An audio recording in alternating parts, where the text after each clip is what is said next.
இன்னைக்கு நம்ம செய்ய போற வெண்டைக்காய் பத்தின ஒரு குட்டி இன்ஃபர்மேஷன் பார்த்துட்டு ரெசிபிக்குள்ள போயிடலாம். வெண்டைக்காயில வந்து விட்டமின் சி, கே நிறைய இருக்கு. இது நம்ம நோய் எதிர்ப்பு சக்தியை வந்து அதிகமாக்கும். இதுல நார்ச்சத்து அதிகமா இருக்கனால செரிமானம் நல்லா நடக்கும். ரத்த அளவு வந்து கட்டுக்குள்ள வச்சுக்கும்.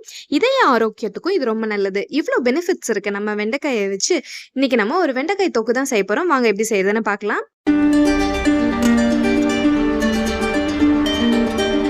ஃபர்ஸ்ட்டு ஒரு பேன்ல வந்து ஒரு 2 டீஸ்பூன் ஆயில் சேர்த்திட்டு, நம்ம நறுக்கி வச்சிருக்க வெண்டைக்காய் இதில சேர்த்திட்டு, இதில வந்து அந்த பிசுபிசுப்பு தன்மை இருக்கும் இல்லையா? அது வந்து கொஞ்சம் போற அளவுக்கு இத லைட்டா வந்து வணக்கி எடுத்துக்கலாம். எல்லா சைடும் வந்து அந்த கலர் வந்து நல்லா சேஞ்ச் ஆகி வரும். பாருங்க, நல்லா இந்த அளவுக்கு வெண்டைக்காய் வந்து வணங்கி வந்துரும்.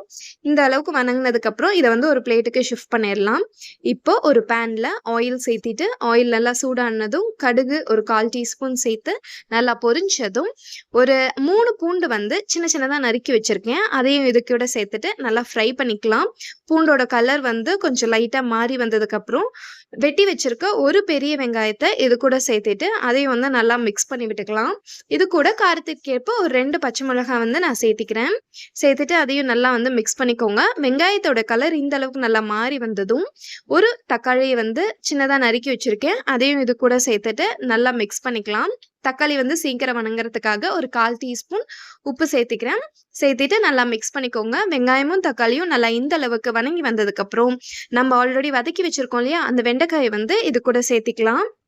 சேர்த்திட்டு இது எல்லாத்தையும் வந்து ஒன்று சேர நல்லா மிக்ஸ் பண்ணிக்கோங்க.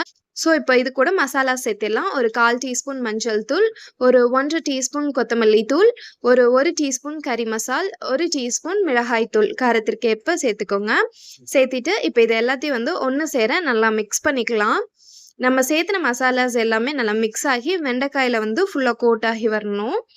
பாருங்க, இந்த அளவுக்கு நல்லா மிக்ஸ் ஆனதுக்கப்புறம் ஒரு 1/4 கப் புளிக்கரைசல் வந்து இது கூட சேர்த்திக்கோங்க. ஃபர்ஸ்ட்டு கொஞ்சமா சேர்த்திக்கோங்க. தேவைன்னா அதுக்கப்புறம் கூட சேர்த்திக்கலாம். எனக்கு இப்போ சேர்த்துன அளவே வந்து கரெக்டாக இருந்துச்சு. சேர்த்திட்டு இதை வந்து நல்லா மிக்ஸ் பண்ணிக்கோங்க. ஒரு 2 மினிட்ஸில் அந்த புளிக்கரைசலோட டேஸ்ட் வந்து வெண்டைக்காயில வந்து நல்லா இறங்கிரும். ஒரு 2 மினிட்ஸ் கொதிச்சதுக்கப்புறம் இதுக்கு தேவையான அளவு உப்பு வந்து சேர்த்திக்கோங்க. சேர்த்திட்டு அதையும் வந்து நல்லா மிக்ஸ் பண்ணிட்டு ஃபைனலா வந்து புளிக்கரைசலினுடைய அளவும் கரெக்டா இருக்கான்னு டேஸ்ட் பார்த்துக்கோங்க. ரொம்பவும் புளிப்பா இருக்கக்கூடாது. ஒரு மீடியம் ஸ்டேட்ல இருந்தா சாப்பாடோட வச்சு சாப்பிட சூப்பரா இருக்கும். அவ்வளோதான், நம்மளுடைய வெண்டைக்காய் தொக்கு வந்து ரெடி ஆயிடுச்சு. இது ரைஸ் கூட வந்து செம்ம காம்பினேஷனா இருக்கும். இதை ட்ரை பண்ணி பார்த்துட்டு எப்படி இருந்துச்சுன்னு கமெண்ட்ல சொல்லுங்க. பை.